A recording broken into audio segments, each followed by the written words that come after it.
ಮೇಲೊಂದು ವಿಶೇಷ ಒಂದು ಕಾರ್ಯಕ್ರಮಕ್ಕೋಸ್ಕರ ಹೋಗ್ತಾ ಇದ್ದೇನೆ.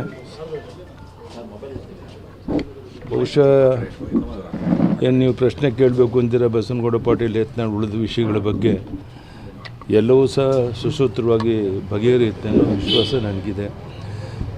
ಎಲ್ಲರೂ ಒಟ್ಟಾಗಿ ಒಂದಾಗಿ ಮಾತ್ರ ನಾವೇನಾದರೂ ಸಾಧನೆ ಮಾಡೋಕ್ಕೆ ಸಾಧ್ಯ ಇದೆ.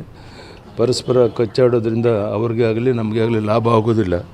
ಸೊ ಆದ್ದರಿಂದ ಈ ಅಧಿವೇಶನದಲ್ಲಿ ಎಲ್ಲರೂ ಒಟ್ಟಾಗಿ ಈ ಸರ್ಕಾರದ ವೈಫಲ್ಯತೆ ವಿರುದ್ಧ ಹೋರಾಟ ಮಾಡೋಕ್ಕೆ ಒಟ್ಟಾಗಿ ಕೆಲಸ ಮಾಡಬೇಕು ಅಂತೇಳಿ ವಿನಂತಿಯನ್ನು ಮಾಡ್ತೇನೆ. ಸರ್, ಸಮಾವೇಶ ಆಗ್ತದೆ, ಹಾಸನದಲ್ಲಿ ಸಮಾವೇಶ ಆಗ್ತದೆ, ಕಾಂಗ್ರೆಸ್ ಸಮಾವೇಶ ಮಾಡ್ತಿದ್ದಾರೆ. ಕಾಂಗ್ರೆಸ್ಸಲ್ಲಿ ಸಮಾವೇಶ ಗೊತ್ತಿದೆ, ಮಾಡಲಿ ಪಾಪ ಅವ್ರ ಪಕ್ಷಕ್ಕೆ ಬಿಟ್ಟದ್ದು ಕಾರ್ಯಕ್ರಮ. ನಾವು ಅದನ್ನು ಟೀಕೆ ಮಾಡೋಕ್ಕೆ ನಮಗೇನು ಅಧಿಕಾರ ಇದೆ? ಇಡಿ ತನಿಖೆ ಮಾಡೋಕ್ಕೆ ಇದಿಲ್ಲ, ಪವರ್ ಇಲ್ಲ ಅಂತೇಳಿ ಅವ್ರು ಏನು ಬೇಕಾದ್ರೂ ಹೇಳ್ಬೋದು. ಎನ್ಫೋರ್ಸ್ಮೆಂಟ್ ಡೈರೆಕ್ಟರೇಟ್ ಫುಲ್ ಅಧಿಕಾರ ಇದೆ. ಅವ್ರು ಏನು ತೀರ್ಮಾನ ತಗೊಳ್ತಾರೆ ಅದೇ ಅಂತಿಮವಾದಂಥದ್ದು. ತಮ್ಮ ವಿರುದ್ಧ ಅವರು ಒಂದು ಸಾಕ್ಷ್ಯಾಧಾರಗಳು ಸಿಕ್ಕಿ ಹೇಳಿಕೆಯನ್ನು ಕೊಡ್ತಾ ಇರೋದ್ರಿಂದ ಗಾಬರಿಯಾಗಿ ಈ ರೀತಿ ಮುಖ್ಯಮಂತ್ರಿ ಹೇಳಿಕೆಯನ್ನು ಕೊಡ್ತಾ ಇದ್ದಾರೆ.